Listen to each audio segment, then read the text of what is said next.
Good evening. Welcome to the June 14th, 2023 Zoning Commission meeting. Um, The meeting is now called to order. Recognize the Commissioners Kluat, Miller, Villar, Noel, and Dumas are present. First order is the minutes. Do I have a motion for the minutes? Motion to accept. We have a motion to accept by Commissioner Miller, second by Commissioner Kluat. All in favor? Aye. Unanimous, thank you very much. Chairman has no comments. Discussion is a fence ordinance revision discussion. Jerome, real quick, do you need any action from us on this, or is just a discussion? It's still for discussion, but it might be appropriate to have it on the agenda for the July meeting. Okay. Right? As an official matter that we can have public hearing on, and then after that public hearing, it'll be moved to the council for full action, because it is an ordinance change, right? So. Well, Jerome, I got to be honest with you. We've had this discussion about this fence, 101 times, okay? And my issue is this, we've got a 15-foot ditch, okay? It was part of the drainage design for the subdivision. If it's fenced on both sides and we allow that fence to be there, you've essentially created a 15-foot no man's land that nobody can maintain. I mean, I'm not aware of a piece of equipment that you could send down between the fences and say, hey, clean my ditch for me. That doesn't, I'm not aware that that exists, okay? Right. Or if it does, it's probably extraordinarily expensive. And as I watch developers develop subdivisions over the years, between the roads, they're basically creating one massive pad. They're filling it up with clay. It's a tabletop essentially, okay? To me, the easiest thing to do is to require that tabletop to be sloped to the street and eliminate the need or the permission to be able to build a 15-foot ditch in between rear lots, lots that have abutting rear property lines. Now, if the lot abuts a drainage feature like a lake or something like that, absolutely slope it towards the lake. Be foolish to not allow that. But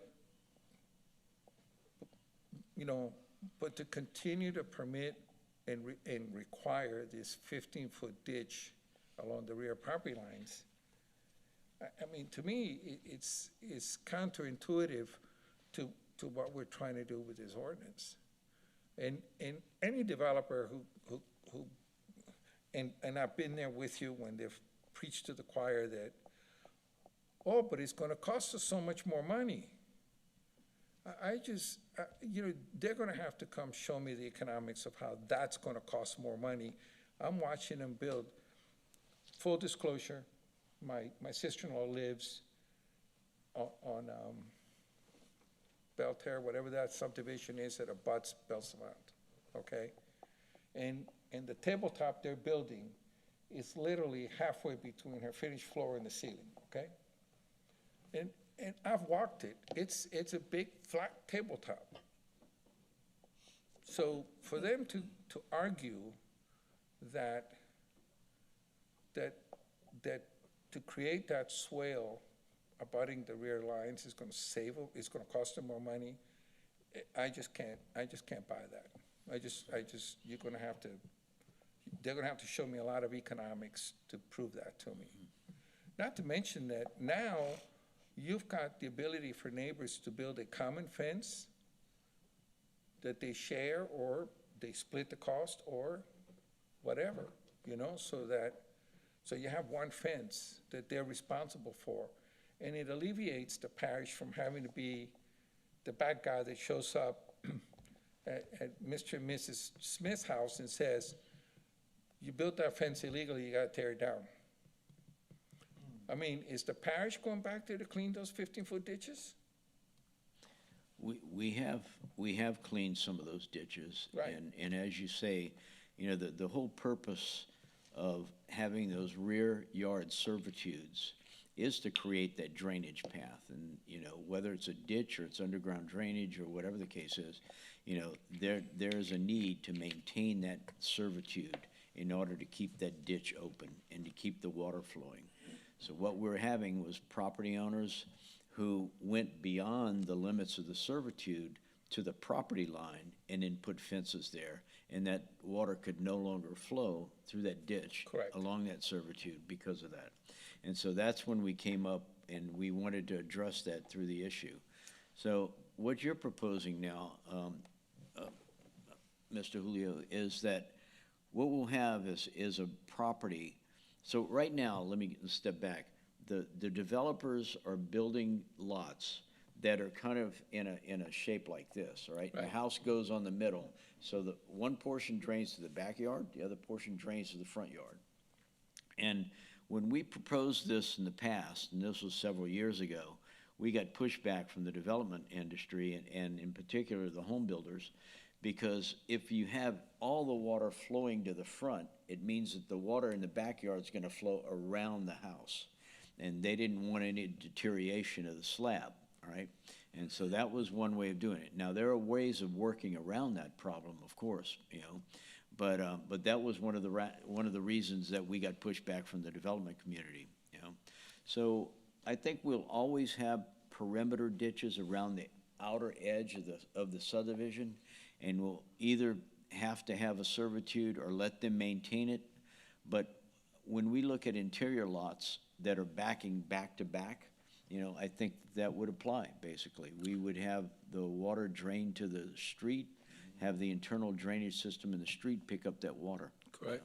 Well, I can share this with you. I mean, my son, you know, bought a house, you know, his first home, you know, was typical, you know, drainage servitude in the rear property line.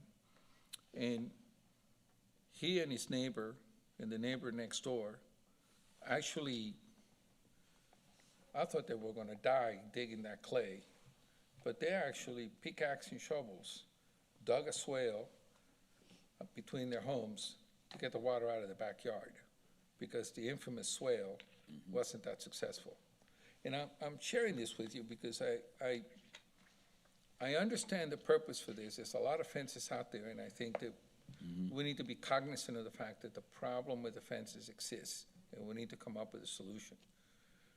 But I think we need to be forward thinkers and bring this whole issue about sloping those interior lots to the street and raise the question, because, you know, if an HOA is gonna be responsible for the drainage system and the parish doesn't have any liability, so be it. But if the parish has got the liability, we need to be thinking about the taxpayers of the parish and the possibility that they shouldn't be on the hook Right. for those fences and all of those issues. I mean, I'm just speaking for myself. You know, I know that in many other parts of the country, interior lots are required to be sloped to the street, period, end of story. There's Yeah. nothing else allowed, Yeah. you know, for interior lots, that is, so. Anyway, I've spoken my piece. Any commissioner want to interject, or Commissioner Yeah, Miller? I mean, I think we need a comprehensive drainage plan for the entire parish anyway. And we're not piecemealing each new subdivision together, and, you know, the developer says, well, look, I just need to get this water away from here, and where it goes after that, it's not my problem anymore because it drains off to the next place. So we need that comprehensive plan, but that's gonna have to work in conjunction with what you're putting in place in each of these subdivisions. And if we're putting in these drainage wells, or putting down pipe, you've gotta be able, like you said, you have to be able to maintain it. And I think what C1 does of this fence ordinance, with this variance and allowing it to remain, is counterproductive to what we're trying to do. We are trying to maintain these drainage areas. We're trying to prohibit any obstructions, and that's not what this is allowing. This is allowing for those, you know, fences or whatever's prohibiting the flow of the water to remain, and it's counterproductive to what we're trying to do. essentially it says, we're making a rule that says you don't have to listen to the original rule. Why do we make the original rule if we were just gonna make another rule that says, don't worry about that other rule? I mean, it gives us something to do up here every second Wednesday, I guess, if we're just gonna make new rules. But I think we need to, like Julio said, we need to be forward-thinking, and I don't think that we need to be counterproductive or counterintuitive to the actual goal that we're trying to accomplish. And as that comprehensive drainage plan comes into play and we see how everything's gonna tie in together, I think we need to have that forward thinking that says, look, we're going in that right direction. We're not gonna just keep backing up and saying, oh, well, what about this one situation?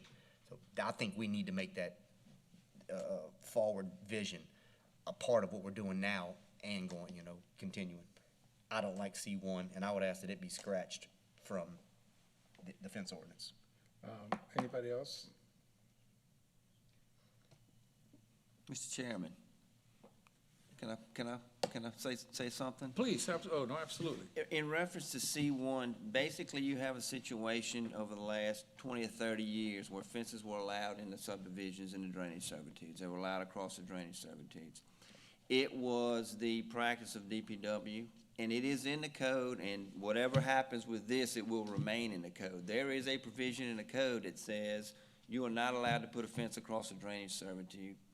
Up until this was proposed, we told people there was no fence permit. It says, look, the parish does not allow you to put fences across a drainage servitude. If you do put a fence across a drainage servitude, you have to know the code allows the parish to come in there at any time and have you remove that fence, or they will remove it and they will place a lien on your property.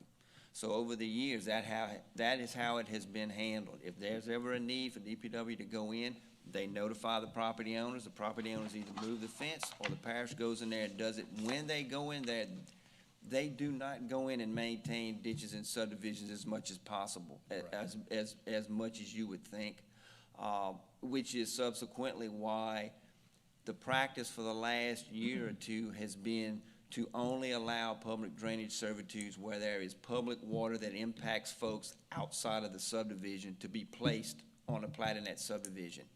What this is trying to address is a situation that because a fence ordinance was passed, you have people that are replacing fences or that are placing fences now, and they're in a 200-lot subdivision, and they're one of two lots that don't have fences, and everybody else is already across the servitude, and it would be, in my opinion, foolish to make somebody put a fence and leave a square hole that nobody can get to in the back of the property. Now, Well, there is that's- still a provision that allows DPW to notify these people and remove those fences if they need to do maintenance on it.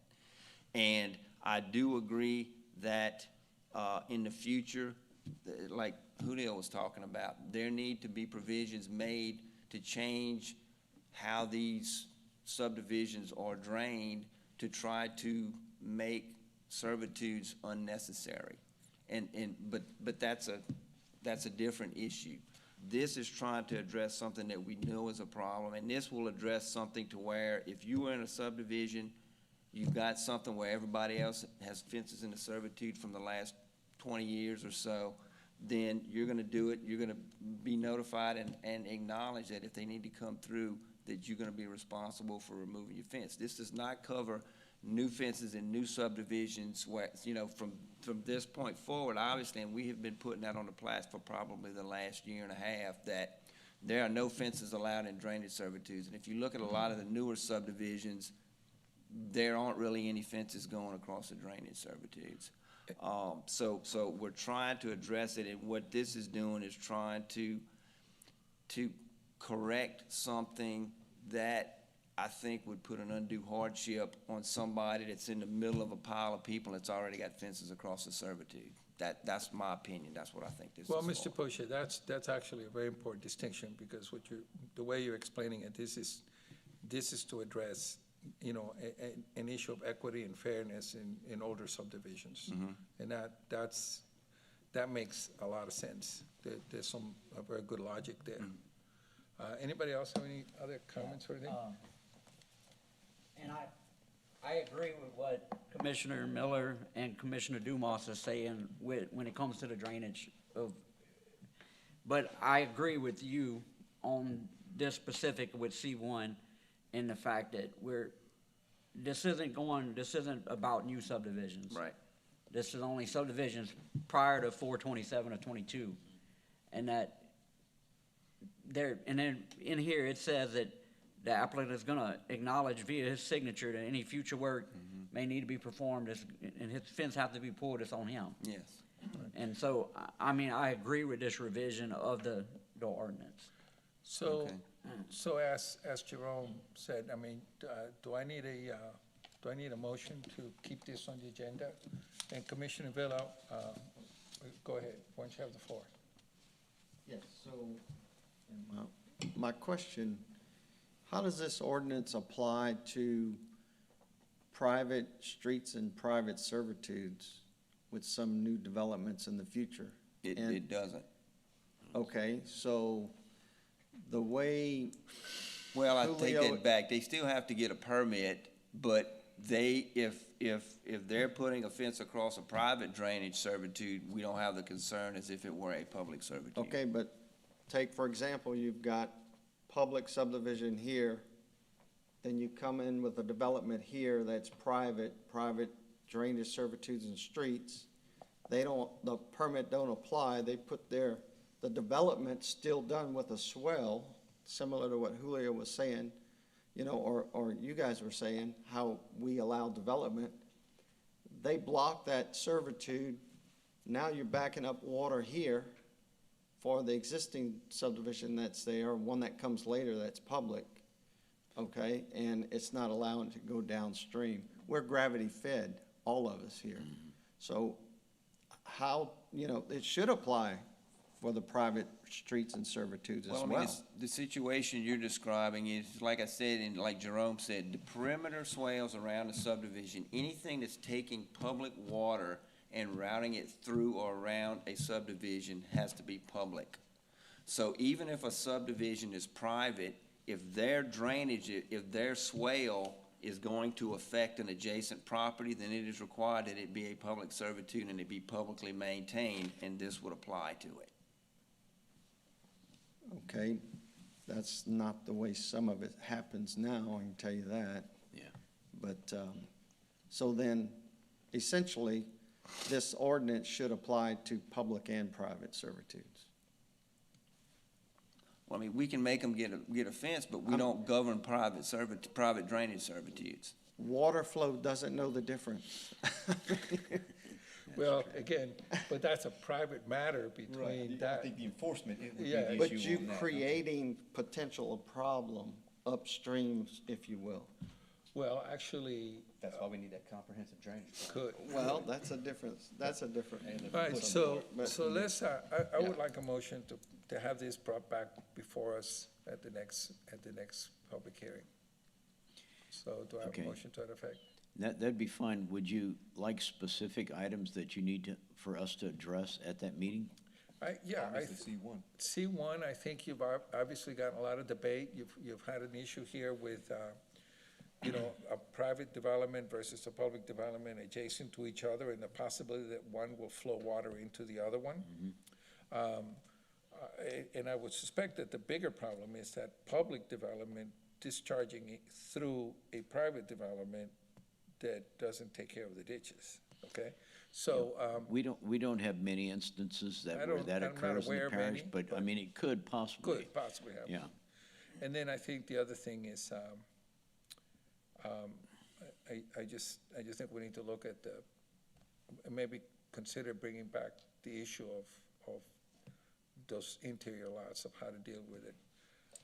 Commissioner Miller? I've got one question about that, and you characterized it earlier as a hardship. I think you having to put your fence 5 feet further in to comply with the rules. That's not a 7.5. hardship, but with this variance, would you have to go to the Board of Appeals and show that you have a hardship, or is this just gonna be a rubber stamp? Hey, look, No, I mean, apply the for way variance? that that's written right now, basically, the subdivisions that were approved where fences are already built on the property lines across the drainage servitudes, if there's an individual in that subdivision, and he would be allowed to place his fence like his neighbors have it. Okay. Okay, but, So they would already be grandfathered in, there would be no appeal? No, there would be no process, correct? okay, so Eric, buy a lot I don't see in a that as a hardship. subdivision that's been around for 10 years, okay? There's 100 lots in the subdivision. Only 7 houses have fences in the rear, along the rear property line. And I come in, I wanna build a fence there. Am I gonna be able to get a permit, or do we need to have 75% of the people with fences before? I can Yeah, qualify? I was thinking about that. There probably needs to be some kind of a percentage of people that have fencing or something like that. I mean, that would be a discussion item. Okay, If so- you would like to amend it to put a percentage or So something. to Jerome's issue of what things to discuss, I think that's something that we should add to the list. Okay. So, and so, yeah, with that, again, we've given them a list of things to discuss, you know. Again, if we make a motion to add this to the agenda next month, that would be wonderful. My suggestion would be that if the fence is there, I understand it, and we don't want to tear it down just because. But if DPW or a hurricane knocks the fences down, and 5 or 6 in a row, or DPW has to go in there and clean out, and so 5 or 6 of these neighbors are all gonna have to have their fence down. When it's rebuilt, I think it needs to be back in compliance, not with the variance, but as the rule states originally, that you've gotta be outside of that servitude, so that we don't have to revisit the same problem again. But remember, we're just gonna bring it back for discussion next month. I'm So- just throwing it out there, put it in there, and let them think Yeah, about it or please. whatever. I'll make the motion, we bring this back next month after staff reviews and For more comes. discussion? For more discussion. More, yes. Okay, we have a motion to bring it back next month by Commissioner Vela and second by Commissioner Noel. So, all in favor? Yeah. Unanimous, thank you very much. Staff report?